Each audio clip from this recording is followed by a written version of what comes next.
Bismillahirrahmanirrahim. Assalamualaikum warahmatullahi wabarakatuh.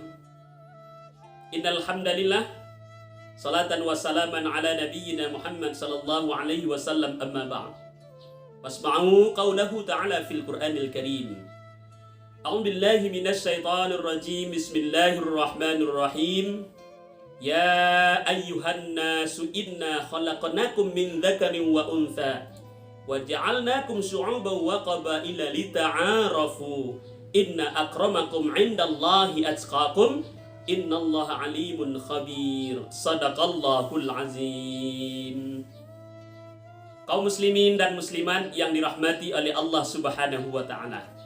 Bersyukur kita kepada Allah Subhanahu wa taala. Bersalawat kepada Nabi besar Muhammad sallallahu alaihi wasallam. Allahumma salli ala sayyidina Muhammad wa ala ali sayyidina Muhammad. Kaum muslimin dan muslimat rahimakumullah. Dalam rangka memperingati dan memeriahkan Hari Amal Bakti HAP Kemenak Republik Indonesia yang ke-76, saya Suherdi SPDI, penyuluh agama Islam non-PNS Kecamatan Kuranji, izinkan menyampaikan ceramah singkat yang berjudul Hormati Perbedaan, Rajut Ukhuwah sebagai implementasi moderasi beragama.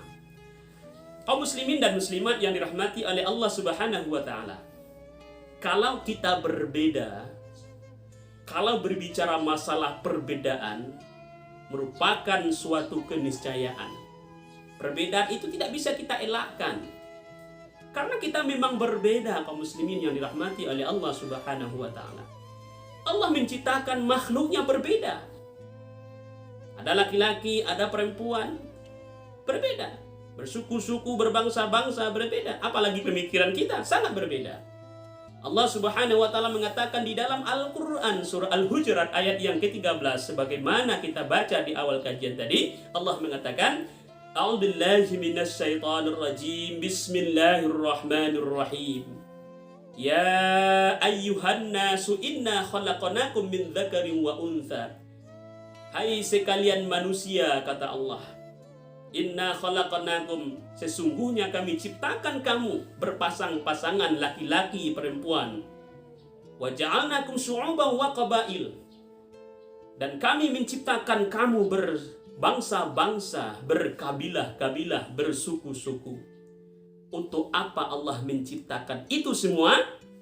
Lita'arafu, kata Allah, supaya kita saling kenal mengenal, supaya kita saling menghargai sesama lain. Tapi ingat, kata Allah, inna akramakum indallahi atqakum. Orang yang paling mulia di sisi Allah itu adalah orang yang bertakwa kepada Allah Subhanahu wa taala. Kaum muslimin yang dirahmati oleh Allah Subhanahu wa taala. Jadi perbedaan itu tidak menjadi permusuhan di antara kita. Kita berbeda. Bisa jadi berbeda dari segi agama, bisa juga berbeda dari segi kebangsaan, ketatanegaraan kita. Dari segi agama misalnya, kaum muslimin, dari segi akidah itu ada perbedaan masing-masing ulama kita. Seperti ulama Al-Asy'ariyah dengan Ibnu Taimiyah itu berbeda tauhidnya. Dari segi ibadah ritual, ulama-ulama kita berbeda pendapat. Itu makanya ada mazhab. Ada mazhab Asy-Syafi'i, ada mazhab Al-Hambali, ada mazhab Hanafi dan lain sebagainya. Kenapa berbeda, kaum muslimin yang dirahmati Allah? Al-Quran itu diturunkan Allah, ada yang sifatnya qat'i, ada yang sifatnya zanni. Yang qat'i, yang pasti, tidak ada perbedaan. Seperti kewajiban sholat, kewajiban zakat, kewajiban berhaji, kewajiban berpuasa di bulan suci Ramadan, itu tidak ada perbedaan di kalangan ulama kita. Tetapi masalah zanni membutuhkan keterangan ulama, membutuhkan ayat-ayat itu tafsir para ulama, membutuhkan ayat-ayat itu atau nas itu keterangan pandangan para ulama. Disitulah ada perbedaan, berbeda pandangan, berbeda pemahaman, timbullah khilafiyah di dalam agama, di dalam ibadah kita. Selagi tidak merusak prinsip ibadah kaum muslimin, selagi tidak merusak prinsip agama kita. Kalau kita berbeda tidak masalah. Seperti misalnya, sebagian orang membaca basmalah jahar sir, tidak masalah. Sebagian orang membaca kunut atau tidak baca kunut di subuh tidak masalah, karena itu adalah masalah furu'iyah, masalah cabang di dalam agama kita. Kalau tidak merusak prinsip ibadah, tidak merusak prinsip agama, tidak masalah berbeda. Karena perbedaan itu merupakan suatu anugerah kalau kita bisa memanagenya dengan baik. Kaum muslimin yang dirahmati oleh Allah Subhanahu wa taala. Oleh karena itu ke depan kita pererat hubungan ukhuwah Islamiyah kita. Persatuan kita sesama muslim, sesama agama Islam. Apapun mazhabnya, apapun manhajnya, apapun ormasnya, selagi syahadatnya sama, selagi rukun imannya sama, selagi rukun Islamnya sama, tidak masalah kita berbeda. Yang tidak boleh itu kaum muslimin yang dirahmati oleh Allah Subhanahu wa taala adalah memonopoli kebenaran. Kita saja yang benar, orang lain salah semuanya. Orang yang tidak semanhaj dengan kita salah. Orang yang tidak semazhab dengan kita salah. Orang yang tidak satu ormas dengan kita dhalun, itu yang salah. Kita saja yang benar, malah kita menyesatkan orang, membidiahkan orang, bisa kadang-kadang mengkafirkan orang. Inilah yang merusak agama kita kaum muslimin yang dirahmati oleh Allah Subhanahu wa taala. Mari kita pererat persatuan kita sesama muslim. Kalau sama-sama kita, agama kita sama, syahadat kita sama, nabi kita sama, Al-Quran kita sama, kalau masalah furu'iyah yang berbeda tidak masalah. Itu masalah agama. Kadang-kadang kaum muslimin ada juga berbeda di dalam masalah ketatanegaraan. Tidak masalah.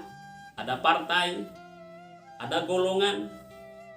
Selagi tidak merusak prinsip negara, tidak merusak ideologi bangsa kita, masih mengedepankan 4 pilar negara seperti Undang-Undang 1945, NKRI, kebinekaan, Pancasila, masih yang 4 ini mengedepankannya atau panduannya. Kalau kita berbeda tidak masalah, apapun partainya, apapun ormasnya, apapun agama dan sukunya, selagi ideologi bangsa tidak dirubah, maka kita hormati perbedaan. Namanya adalah ukhuwah wataniyah, persaudaraan sebangsa setanah air.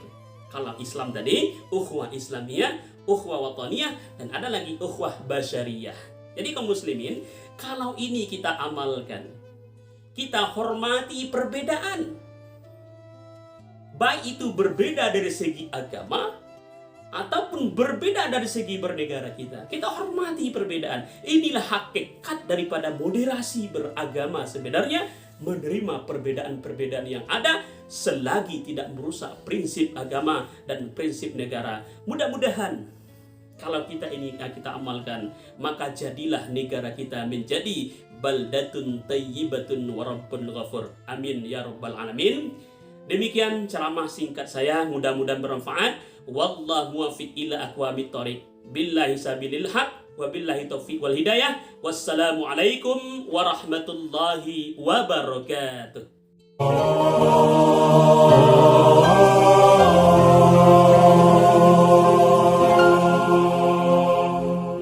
Hasbi Rabbi Jallallah, ma fi qalbi ghayrullah, Nur Muhammad sallallahu, la ilaha illallah. Hasbi